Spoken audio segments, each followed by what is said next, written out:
اور جب ہم نے موسیٰ سے 40 رات کا وعدہ کیا تو تم نے ان کے پیچھے بچڑے کو معبود مقرر کر لیا اور تم ظلم کر رہے تھے. پھر اس کے بعد ہم نے تم کو معاف کر دیا تاکہ تم شکر کرو.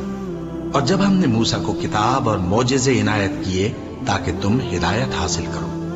اور جب موسیٰ نے اپنی قوم کے لوگوں سے کہا کہ بھائیو، تم نے بچڑے کو معبود ٹھہرانے میں اپنی جانوں پر ظلم کیا ہے، تو اپنے پیدا کرنے والے کے آگے توبہ کرو، پھر اپنوں کو قتل کرو.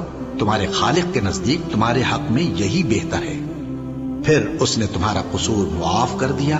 وہ بے شک بڑا معاف کرنے والا ہے، بڑا مہربان ہے.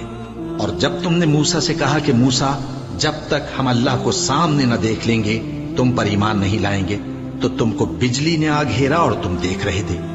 پھر موت آ جانے کے بعد ہم نے تم کو اثر نو زندہ کر دیا تاکہ احسان مانو. اور ہم نے بادل کا تم پر سایہ کیے رکھا اور تمہارے لیے من و سلوہ اتارتے رہے کہ جو پاکیزہ چیزیں ہم نے تم کو عطا فرمائی ہیں ان کو کھاؤ پیو. مگر تمہارے بزرگوں نے ان نعمتوں کی کچھ قدر نہ جانی اور وہ ہمارا کچھ نہیں بگاڑتے تھے بلکہ اپنا ہی نقصان کرتے تھے. اور جب ہم نے ان سے کہا کہ اس گاؤں میں داخل ہو جاؤ اور اس میں جہاں سے چاہو خوب کھاؤ پیو، اور دیکھنا دروازے میں داخل ہونا سجدہ کرتے ہوئے اور حطوتن کہنا، ہم تمہارے گناہ معاف کر دیں گے اور نیکی کرنے والوں کو اور زیادہ دیں گے.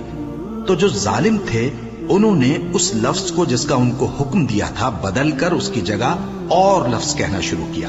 بس ہم نے ان ظالموں پر آسمان سے عذاب نازل کیا کیونکہ نافرمانیاں کیے جاتے تھے. اور جب موسیٰ نے اپنی قوم کے لیے ہم سے پانی مانگا تو ہم نے کہا کہ اپنی لاٹھی پتھر پر مارو. انہوں نے لاٹھی ماری تو اس میں سے 12 چشمے پھوٹ نکلے اور تمام لوگوں نے اپنا اپنا گھاٹ معلوم کر کے پانی پی لیا. ہم نے حکم دیا کہ اللہ کی عطا فرمائی ہوئی روزی کھاؤ اور پیو اور زمین میں فساد نہ کرتے پھرنا.